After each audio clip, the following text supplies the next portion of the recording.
নমস্কার, সামন্ত জুয়েলার্সের পক্ষ থেকে একটা ছোট্ট ভিডিও নিয়ে এসে গেলাম। কিছু ট্রেন্ডিং কালেকশন এই সবে এসছে, সেটা হচ্ছে নেকলেস। মাত্র 2 গ্রাম থেকে শুরু। তো আপনাদেরও দেখাতে ইচ্ছে হলো, কারণ সামন্ত জুয়েলার্সের যারা ফলোয়ার্স তারা এই ধরনের কালেকশন গুলো কিন্তু এসে খোঁজেন বা চান। তো সেই জন্য আমাদের এখানে পয়লা বৈশাখ উপলক্ষে নতুন নতুন প্রচুর কালেকশন এসছে। এই দেখুন, সেগুলো প্রত্যেকটা আপনাদেরকে দেখাচ্ছি। খুব সুন্দর কালেকশন, প্রত্যেকটা কিন্তু আপনাদের পছন্দ হবে।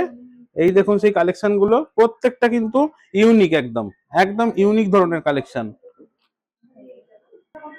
প্রত্যেকটা কালেকশন কিন্তু আপনাদের মনের মতো হবে এবং খুবই কম ওয়েটের মধ্যে। মাত্র 2 গ্রাম থেকে শুরু। আর সোনার দাম তো বলার নয়, এখন সোনার দাম আস্তে আস্তে কমেছে অনেকটাই। করে চলে আসুন সামন্ত জুয়েলার্সে। আমাদের অ্যাড্রেসটা আরেকবার বলে দিচ্ছি, 56 দেশপ্রাণ শাসমল রোড, হাওড়া কদমতলা, একদম পাওয়ার হাউসের সামনে। আমাদের হচ্ছে এটা পুরনো নবরূপম সিনেমা হল বিল্ডিং। সেই বিল্ডিং এর একতলা এবং দোতলা। আপনারা যারা পুরোনোরা যারা এসছেন তারা অবশ্যই জানেন, আর নতুনদের জন্য বলে রাখলাম, যদি কোনো রকম প্রবলেম হয় নিচে দেওয়া নাম্বারে যোগাযোগ করুন। আমরা সঠিক পথ নির্দেশ আপনাদের দিয়ে দেবো। এবং আমাদের হাওড়া ময়দান মেট্রো যেটা একদম কাছেই, মাত্র 5 মিনিটের রাস্তা ওখান থেকে। তাই দেরি করবেন না, এসে চটজলদি কালেকশন করুন। নমস্কার।